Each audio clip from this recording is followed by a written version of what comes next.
Am I the only person who cringes to death when somebody self-proclaims herself as an alpha? Man or woman, as soon as they say it, I'm like, I cannot take you seriously.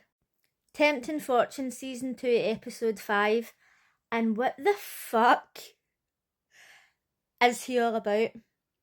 I didn't like him for day one.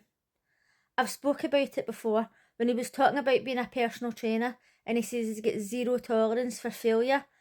I was like, what the fuck? Who's going to hire him? But it's gone from bad to worse. But before we get into what happened on episode 5, did anybody see this? This article came out about the real reason why Vicky left. Now, I don't know about you, but I get very invested in reality TV. It's a problem. But usually when contestants end up leaving or the show finishes, I totally forget the person even exists. Unless it's maybe like Love Island or Maths, and I'll maybe look up to see if the couples are still together. But generally speaking, I kind of forget about them. So I seen this article, right, and I was like, oh, let's have a read. Go and have a read at it if you're interested. But basically one of the things that's mentioned is that Vicky left because Nathaniel told her that he was in there to win money to pay medical bills for a family member. So she ended up feeling bad and leaving. And as I said in one of my other videos, the problem that I had with Vicky was that she said that her business was worth 7 figures and she was used to like living in luxury and stuff, and I thought, she's there spending other people's money when she can pay for these experiences. She doesn't have to be there, and other people are on the show to try and win money, even though that's not their problem. Like, as I've also said in another video, it's not the other contestants' fault that Sam lost her restaurant and she needs the money for whatever reason. But anyway, at the time, I was like, she can pay to go on excursions, she can fucking go anywhere in the world and eat chips and cheese, instead of spending other people's money, right? So, I was fucking outraged. But then this absolute cunt bag had the audacity to say that he needed the money for a relative's medical bills and then spends £10,000 on a fucking coconut house. And to make matters worse, he didn't even take anybody with him to share the stakes. And to make matters even worse, just as you think, do you know what? Poison Pixie's right, he is a cunt bag. It gets worse. He also ate Trish's dinner. And then you think, he's a snake, right? Like, cunt bag doesn't even cover what this guy is. When he fucking toddles back into the camp and they say to him, oh, like, why did you eat all the rice and beans? And he's like, oh, sorry about that. The anger that I feel inside me right now, it's not normal.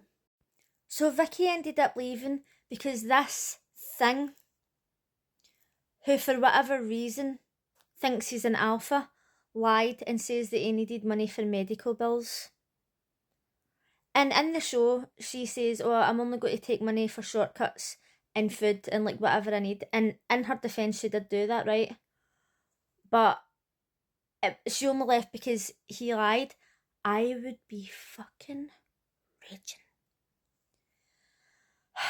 He would need money for medical bills if that was me. His own fucking medical bills. So Imani and Thomas, right, from the start, I've been like, oh, they're selfish, they don't think about anybody, blah, blah, blah. But even when Thomas was putting in the bid for that fucking coconut house, he was like, oh, I would take Imani in. And everybody else in there would have took somebody else in. Apart from Nathaniel. Oh, he's a fucking dick.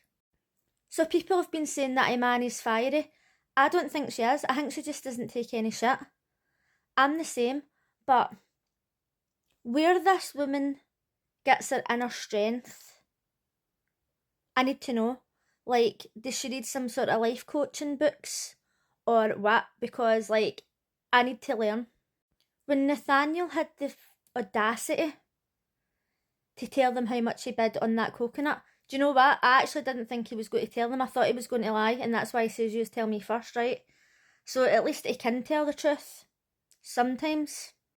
He told them how much they bid, and after the amount of shit that he gave Imani and Thomas for spending the money, and Vicky, right?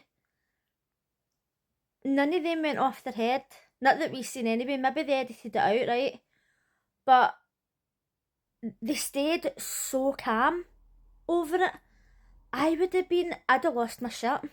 I also don't know what the relationship was like between them and Vicky, but if they knew that Nathaniel told her that he needed money for medical bills, I'd have been like, oh, what about your fucking precious relative? You just got to fucking leave them to die now. Again, maybe that happened and it just got edited out. They always edit out the good stuff. So they were all like, wait till Sam finds out. She's got to lose her shit. And my pal says, oh, Sam's coming back, she's got to go off her head.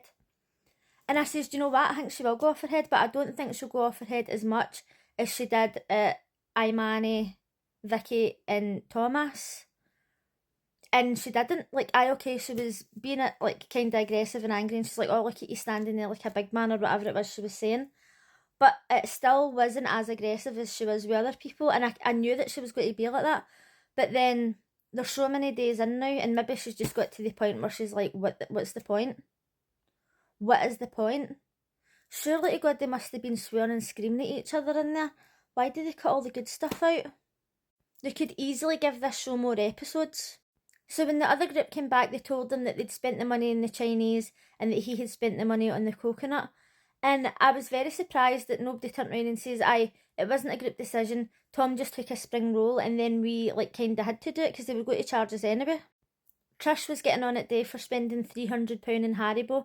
And they were saying, oh, well, you spent 4,000 on a buffet. And she's like, oh, it's not about the number. Like, it literally is only about the number at this point. When they were bidding on the coconut, David was like, oh, Nathaniel is saying that he's not going to take any temptations, but he obviously knew that he's a fucking lying cunt bag. Every time this guy comes on the screen, I'm like, oh my fucking God, man. But just as I thought things couldn't get any worse, when he was talking to Sam, it was like, standing there with his arms folded like a fucking bouncer. And he's like, oh, you can say what you want, you can't take me down, or whatever other fucking shit he talks. And then he says to her, oh, you're just emotional. And I looked at my pal, and I was like, he's calling her emotional because she's a woman. He's a fucking red pill male. Anybody, male or female, who calls herself an alpha, they've got fucking problems. He said a few times on the show now that he's the camp leader, right? I wonder if he ever said that to them. I can't remember him saying it on the show to the actual group. But if he had, he'd be like, are you fucking kidding? Who nominated you fucking team leader? Oh my God, he riles me up, man. So basically Tom was telling Hugo that they had the Chinese because he had the spring roll. And he spoke before about being impulsive. And he keeps saying, oh, Hugo's helping me. And then when he does stuff, he's like, oh, Hugo's going to be disappointed. And it's just like such a friendship, right? And I know a lot of people will go, oh, they've only known each other for a couple of days.